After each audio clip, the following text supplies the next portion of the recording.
প্রবাদ আছে কত ধানে কত চাল। বাংলায় এই প্রবাদটি যেন বাস্তবেও রূপায়িত হচ্ছে। কৈলাসহরে বিশেষ কোনো পদ্ধতি ছাড়াই একটি ধান থেকে বেরোচ্ছে দুটি করে চাল। গৌরনগর ব্লকের হীরাছড়া এডিসি ভিলেজে ঘটল এমনই ঘটনা। এই খবর চাউর হতেই ওই জমিতে ভিড় বাড়ছে কৌতূহলী মানুষদের। ধানের নমুনা পাঠানো হয়েছে পরীক্ষা নিরীক্ষার জন্য। না, গল্প নয়, সত্যি মিলছে একটি ধানে দুটি করে চাল।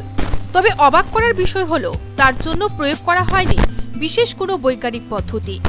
নিজের অজান্তেই জমিতে উৎপাদিত ধানে সন্ধান মিলল দুটি করে ধানের। এমনই আশ্চর্যজনক ঘটনার সন্ধান মিলল কৈলাসহরে গৌরনগর ব্লকের হীরাছড়া এডিসি ভিলেজে। বাবুরাং উরাং প্রতি বছরের মতো এবারও ধান চাষ করেন, কিন্তু এই বছর উৎপাদিত প্রতিটি ধান থেকে মিলছে দুটি করে চাল। এই খবর ছড়িয়ে পড়তেই কৌতূহলী জনতার ভিড় উপচে পড়ছে বাবুরাং উরাংয়ের বাড়িতে। ধানের এমন ফলনের ব্যাপারে বাবুরাম উরাং জানান, তিনি সাধারণভাবেই এই চাষ করেছেন। এটা কোনো বিশেষ ধরনের বীজ ছিল না, সাধারণ বীজই ছিল, যার স্থানীয় নাম বাসন্তী। আর এখন এই চাষ করার পরে দেখা গেছে পরবর্তীতেও অনেক দুইটাই চাউল আইতেছে। এই কারণে আমি ধানটি চাষ করার পরে এগ্রিকালচারের কাছে সন্ধানী হয়েছে। আপনারা যে ধানগুলি চাষ করেন এর নাম কি স্থানীয়ভাবে? আলাদা কোনো চাউল? বাসন্তী ধান এই ধানের নাম।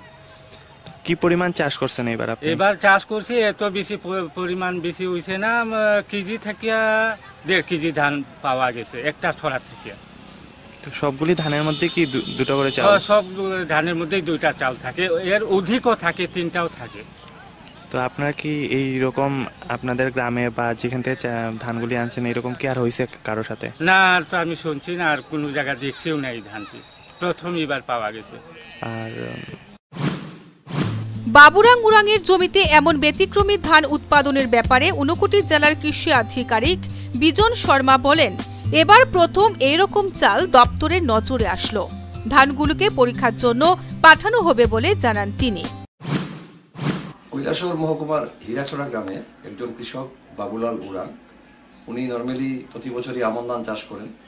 এইবারও চাষ করেছেন, কিন্তু এইবার দেখা গেল ওনার ধান ক্ষেতে মধ্যে যে ধান হয়েছে হারভেস্টিং এর পরে প্রত্যেকটি ধানের মধ্যে দুটো করে চাল পাওয়া গিয়েছে।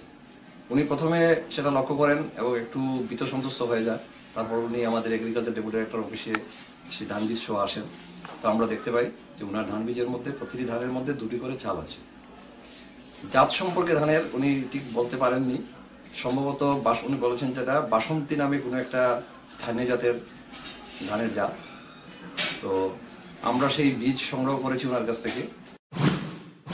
এই ধরনের ধানের সন্ধান মেলার পর কৃষি দপ্তরের আধিকারিকরা বিষয়টি নিয়ে খুব আগ্রহ প্রকাশ করেছেন। কারণ সত্যি সত্যি এই ধরনের ধান চাষ যদি ব্যাপক হারে করা যায় তাহলে কৃষি ক্ষেত্রে উন্নয়ন এবং কম খরচে অধিক ফলনের ক্ষেত্রে এটি একটি গুরুত্বপূর্ণ দিক হতে পারে বলে আশাবাদী বিশেষজ্ঞরা। তবে উৎপাদিত ধানগুলি পরীক্ষার পরই পুরো বিষয়টি স্পষ্ট হতে পারে। Bureau report, news vanguard.